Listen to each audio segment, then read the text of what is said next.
Hello my dear students, स्वागत करती हूँ आप सभी का आपके अपने यूट्यूब चैनल सितंबर शिल्पी क्लासेस में। फ्रेंड्स, रोज़ शाम 5 बजे आपकी लाइव क्लास होती है यूपी टीजीटी की, तो आप लोग ज़रूर अटेंड किया करें। और आपको सिलेबस वाइज लाइन वाइज सारे टॉपिक कंप्लीट कराए जा रहे हैं। तो आज जो हम लोग पढ़ेंगे वो आहार के कार्य, यानी कि इसे हम भोजन के कार्य भी बोल सकते हैं।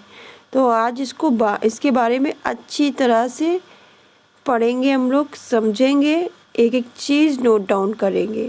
तो चलिए शुरू करते हैं आज की क्लास। साथ ही मैंने टीजीटी 2021 करके मैंने प्लेलिस्ट बना दी है, तो उसमें जाकर आप सारी क्लासेस जो मेरी चल रही हैं सब लाइन वाइज देख सकते हो। और सिलेबस वाइज रहेंगी, लाइन वाइज रहेंगी, कंटिन्यू रहेंगी रोज़ शाम 5 बजे। तो चलिए शुरू करते हैं आज की क्लास। नोट्स चाहिए यूपी टीजीटी की, तो उसकी फ़ीस 450 रुपये। इस नंबर पे कांटेक्ट करके फ़ीस जमा करके आप नोट्स ले सकते हो। यूपी टीजीटी 2021, आज का टॉपिक आहार के कार्य। देखिए, आहार के कार्य 3 प्रकार के होते हैं। पहला होता है शारीरिक कार्य, दूसरा होता है मनोवैज्ञानिक कार्य, तीसरा होता है सामाजिक व सांस्कृतिक कार्य। देखिए, शारीरिक कार्य में क्या होता है? शारीरिक कार्य में हमें ऊर्जा प्रदान करना, ये कार्य होता है।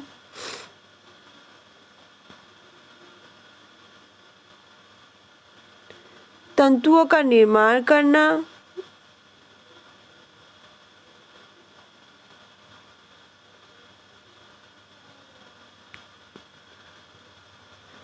और रोगों से सुरक्षा।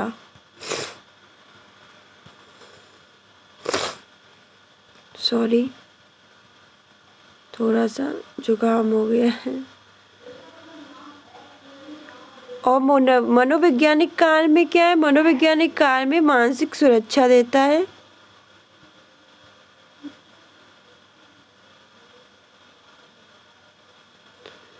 और सामाजिक सांस्कृतिक कार्य में क्या करता है?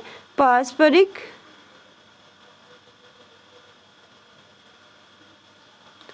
सहयोग व मैत्री में वृद्धि करता है।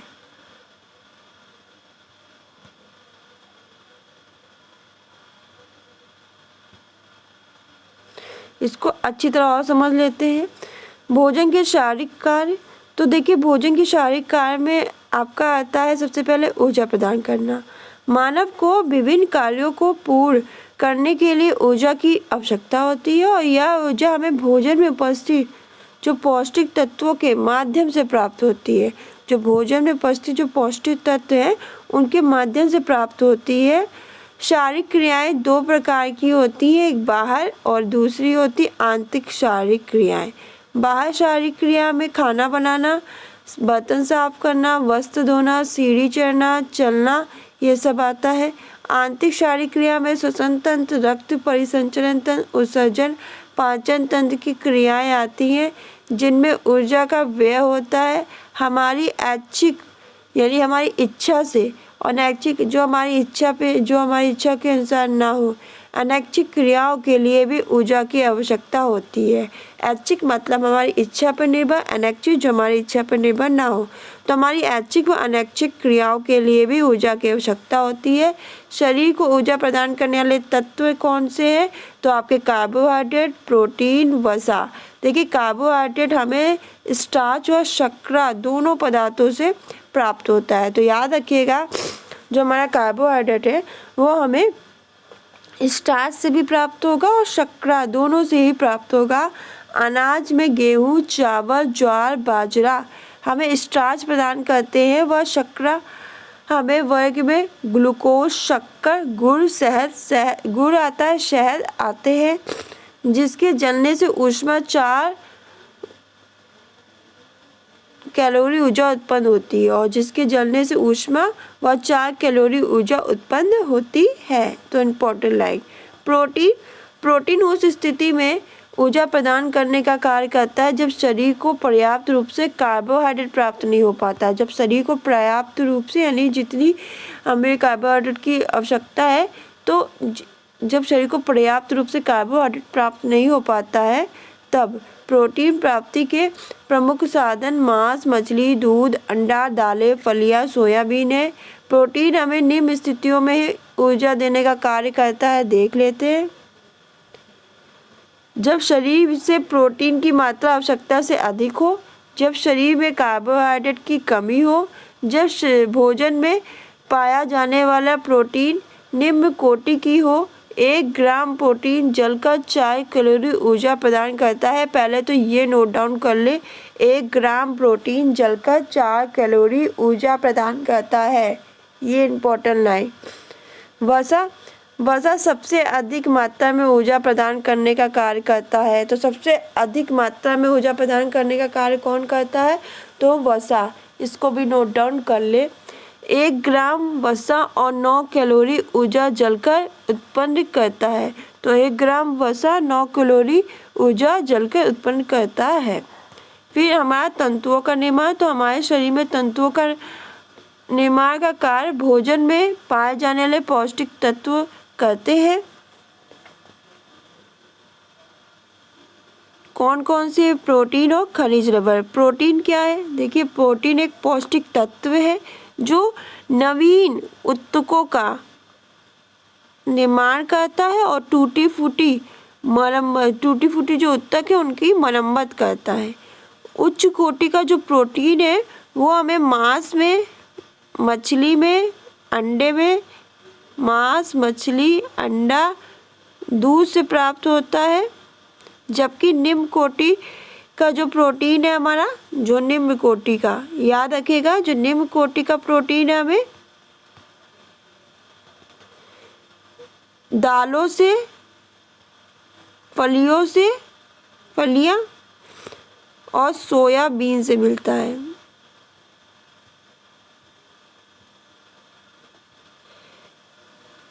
फिर खनिज लवण।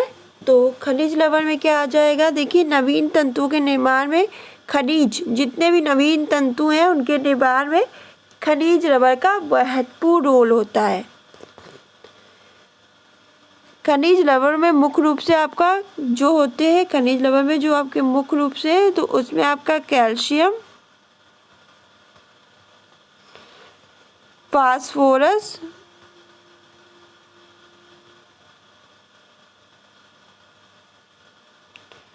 लोहा, आयोडीन आते हैं।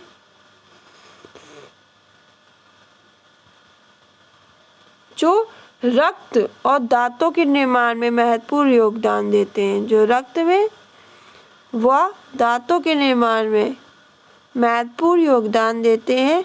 खनिज लवण मुख्यतः दूध में, दही में, हरी पत्तेदार सब्जी में, मांस में, मछली में, अंडे में, दालों से प्राप्त होता है। तो खनिज लवण आपको दूध से, दही, हरी पत्तेदार सब्जी, मांस, मछली, अंडा, दालों से प्राप्त होता है। रोगों से सुरक्षा। शरीर को रोगों से बचाव की क्षमता, शरीर में जो होती है रोगों से बचाव की क्षमता, निम्न पौष्टिक तत्व प्रदान करते हैं। पहला खनिज लवण, दूसरा विटामिन। शरीर को स्वस्थ रखने के लिए खनिज लवण बहुत ज़रूरी है, बहुत ज़्यादा ज़रूरी है। इन तत्वों के द्वारा शरीर में अनेक महत्वपूर्ण रासायनिक प्रक्रियाओं का संचालन होता है। इन तत्वों के द्वारा ही, इन खनिज लवण तत्वों के द्वारा ही शरीर में जल, अम्ल व क्षार का संतुलन बना रहता है। इसके अतिरिक्त क्या होता है? जो चोट होती है, चोट आदि लगने पर रक्त का थक्का जमने की प्रक्रिया होती है। इसी के कारण जो रक्त का थक्का जमने की प्रक्रिया होती है, इन तत्वों को हम हरी पत्तेदार सब्जी, सोयाबीन, अंडा, दालें, अनाज, दूध, दही, सूखे मेवे, पनीर आदि से प्राप्त कर सकते हैं। फिर विटामिन। तो देखिए, विटामिन का प्रमुख कार्य क्या होता है कि शरीर से रोगों से संघर्ष करने की क्षमता उत्पन्न करना, और आहार में अगर विटामिन की कमी हो जाए तो हमारा शरीर कैसा हो जाएगा, दुर्बल हो जाएगा, बेजान हो जाएगा और शरीर में अनेक रोग उत्पन्न हो जाएंगे, जैसे बेरी, स्कर्वी, एनीमिया, रिकेट्स, ये सब रोग उत्पन्न हो जाएंगे। विटामिन 6 प्रकार के होते हैं, एक A, B, C, D, E, K और विटामिन के ये सभी प्रकार शरीर में अनेक प्रकार के अलग अलग कार्य करते हैं, सभी का अलग अलग कार्य है और आहार में इनका दैनिक प्रयोग और संतुलन दोनों ही जरूरी है। इन तत्वों को हम दूध और दूध से बने पदार्थ जैसे दही है, पनीर है, मक्खन है, हरी पीली पत्तेदार सब्जियां हैं, नींबू है, संतरा है, आम है, फलों में, आलू में, अंडा, मांस, मछली, अनाजों में, गेहूं में, चावल में, जौ में, मक्का में, सोयाबीन के साबुत दाने, मूंगफली से प्राप्त कर सकते हैं। भोजन से मनोवैज्ञानिक कार्य, तो भोजन से मनोवैज्ञानिक कार्य क्या है? देखिए, भोजन का कार्य सिर्फ ये नहीं है कि भूख शांत कर देना, ऐसा नहीं है। देखिए, भोजन से भूख शांत कर लेना, ये भूख लगी खा लिया बस शांत हो गई, ये नहीं है।